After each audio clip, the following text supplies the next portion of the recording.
Bonjour, j'espère que vous allez bien. Nous allons terminer ce mois de décembre avec une légende qui est celle du comte Vlad Dracul.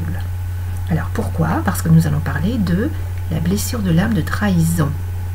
Alors je vous rappelle qu'il y a 5 blessures de l'âme.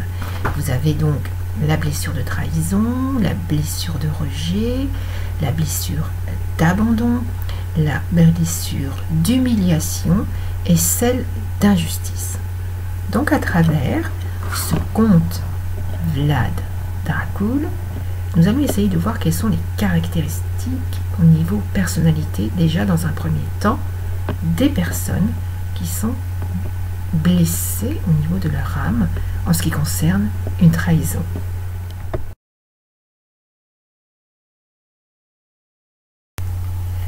Rappelez-vous, lors de ma première capsule, je vous expliquais les 4 étapes de l'installation de la blessure en vous.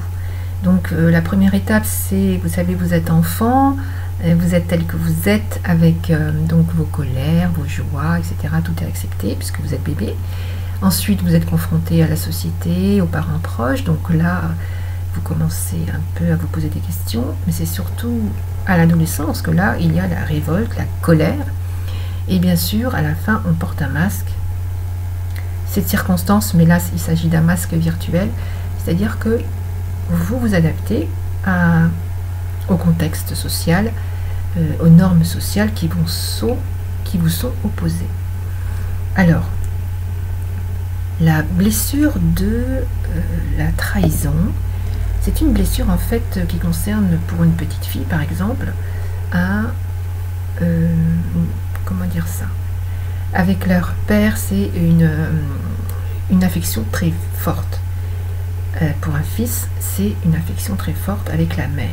Et donc vous avez ce premier complexe de Oedipe qui de toute façon va être coupé par les règles sociales, d'accord?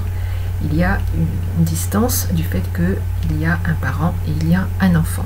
Donc voilà une première blessure de trahison pour une personne lambda. Maintenant, pour une personne qui subit une trahison forte suite à un événement puissant, donc par exemple nous allons voir tout à l'heure quelle est l'origine de celle du comte Vlad Dracul. Pour une personne normale, nous allons reconnaître donc ces personnes de la manière suivante. Ce sont des personnes dites contrôlantes. Ces personnes contrôlantes ont une très forte personnalité. Elles sont très fortes. Alors, ça peut être fort physiquement, mais fort également par la force. Dans le film de Francis Ford Coppola, vous avez le comte Vlad Dracul qui est un guerrier absolument extraordinaire. Et justement, les Turcs musulmans, pour pouvoir l'atteindre, vont avoir recours, on en parlera tout à l'heure, à une ruse, parce que physiquement, ils n'arrivaient pas à l'atteindre. Donc, une personnalité forte, des personnes qui parlent fort, qui s'imposent, voire même, à la limite, parfois, il y a un petit peu d'exhibition, on en rajoute un petit peu, et ce sont des personnes qui sont très jalouses, mais c'est une jalousie qui s'explique par une peur de trahison. Donc ça va être, je suis jaloux parce que je veux savoir, je veux contrôle, je veux te contrôler, d'accord? Donc à qui tu téléphones, à quelle heure tu rentres, mais qu'est-ce que tu vois, qu'est-ce que tu fréquentes. Bon, parfois ça peut être vécu d'une manière étouffante. Mais de toute façon, ce sont des meneurs, ce sont des chefs de guerre, d'accord? Et ils ont un ego qui sont surdimensionnés. Et ce sont des personnes qui, de toute façon, si elles ne sont pas maîtres d'une situation, elles ne vont pas se présenter, ni ne vont pas se mettre dans des situations qui se présentent compliquées pour elles. Alors, soit il va y avoir une préparation intense, soit il va y avoir de toute façon le recours à leur force, puisqu'ils sont aussi bien forts intellectuellement que physiquement, pour maîtriser donc une situation. Voilà en ce qui concerne les caractéristiques. De toute façon, ce sont des personnes que l'on remarque. Elles ne sont pas effacées. Alors maintenant, l'origine de cette blessure de l'âme de trahison.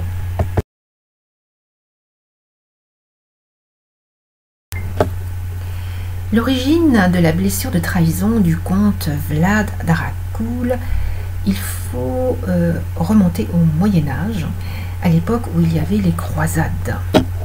Tout se passe en Transylvanie et le comte Vlad Dracul est un croisé qui va lutter contre les Turcs musulmans, contre les infidèles, pour les chasser. Et de ce fait, en revenant des croisades, puisque les croisades à cette époque sont un acte de foi, où en revenant, les péchés sont pardonnés. D'ailleurs, les croisés, je vais vous mettre une image, vous allez voir, portent la croix aussi bien sur leur bouclier que sur leur cape. Ils font vraiment un acte de foi, c'est très important pour eux, et en partant, il espérait revenir avec ce pardon et également retrouver sa bien-aimée. Or, pendant qu'il est sur le terrain, les Turcs ont eu une ruse, on va dire un peu diabolique. Ils ont envoyé une lettre à sa bien-aimée, et en lisant cette lettre, elle apprend que son bien-aimé, le comte Vlad Dracul, serait mort au combat. Et pour elle, c'est vraiment dramatique. Donc suite à ça, elle saute de la tour, elle se suicide. Et lorsque le comte Vlad Dracul rentre des croisades, vainqueur bien sûr, tout heureux d'avoir été pardonné de ses péchés, il découvre ce qui s'est passé et il rentre dans une fureur folle qu'on découvre dans le film. C'est vraiment une scène extraordinaire où on voit la croix tomber et on voit du sang se répandre partout parce qu'il a une colère immense et de ce fait il pactise avec le diable, voilà, il pactise avec les forces obscures et il se jure de retrouver à travers les siècles sa bien-aimée en se réincarnant. Donc voyez cette blessure de trahison qui impacte non seulement son corps physique mais son corps subtil, puisque tous les descendants de ce comte vont traîner avec eux cette blessure, puisque vous vous rendez compte de, on le voit dans le film, hein, tout le mal qu'il va faire, puisqu'il va tuer beaucoup de personnes, pour pouvoir retrouver donc cette bien-aimée à chaque siècle. Donc c'est très intéressant de voir et de comprendre à travers ce film la blessure de trahison, puisque vous voyez, vous imaginez l'étape qu'il va falloir pour pouvoir guérir. Si vous vous situez aujourd'hui au XXIe siècle, que vous êtes un descendant de cette personne, vous allez devoir remonter au Moyen-Âge pour retrouver la source de la blessure de l'âme de trahison. C'est un travail vraiment très profond. D'accord ? Voilà. Alors c'est ce que je voulais vous dire par rapport à cette blessure de trahison. Donc absolument en colère, donc il a renié sa foi. Il a pactisé donc avec le diable et il est devenu donc ce personnage abject et meurtrier. Et nous allons voir comment est-ce qu'il va pouvoir s'en sortir pour pouvoir guérir de cette blessure d'âme qui est très très ancrée en lui. Et pour lui, c'est très logique d'agir comme ça puisqu'il s'est considéré comme trahi. Il espérait quand même, en s'engageant, que sa bien-aimée soit protégée, que ce soit réciproque, que ce soit du donnant-donnant. Mais ça ne se passe pas forcément toujours comme ça, ce serait bien. Alors la guérison, comment on s'en sort de cette blessure de trahison? Nous allons le voir tout de suite.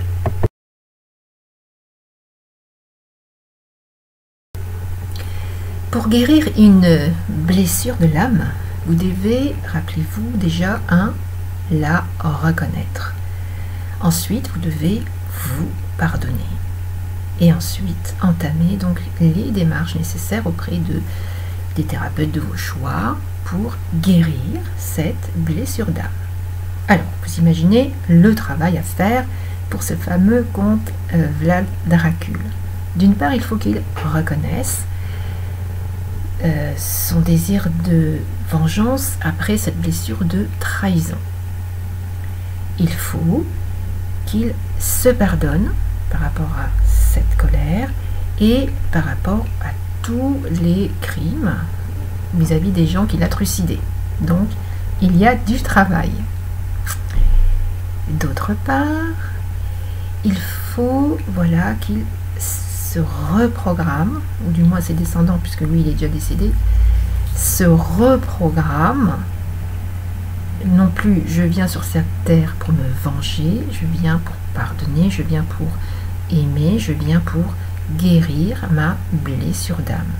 Alors, le pardon, c'est un pardon qui concernera sa personne, bien sûr, puisque il a été bourreau, puisqu'il a quand même trucidé pas mal de gens, mais également vis-à-vis de ceux, par exemple, qui lui ont envoyé la lettre traîtresse, cette lettre qui annonçait sa mort et qui était à l'origine du suicide de sa bien-aimée.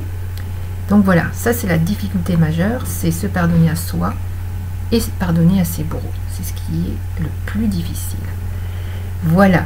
Et donc pour guérir d'une blessure d'âme, hein, je vous rappelle qu'au tarot, lorsque vous tirez le mat ou le fou, c'est une personne qui ne marche pas encore bien en équilibre.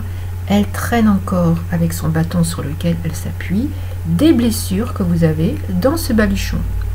Et là, vous avez la blessure de trahison. Donc il faut la travailler. Voilà.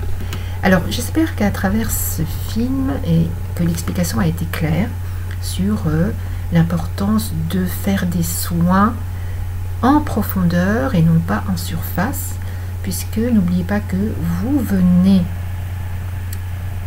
sur cette terre, vous venez dans ce monde pour guérir une blessure d'âme. Vous avez choisi la famille, les proches parmi lesquels vous êtes nés pour guérir une blessure. Voilà, donc il faut la retrouver. Vous vous rendez compte que pour le compte de Vlad, il faut remonter aux croisades.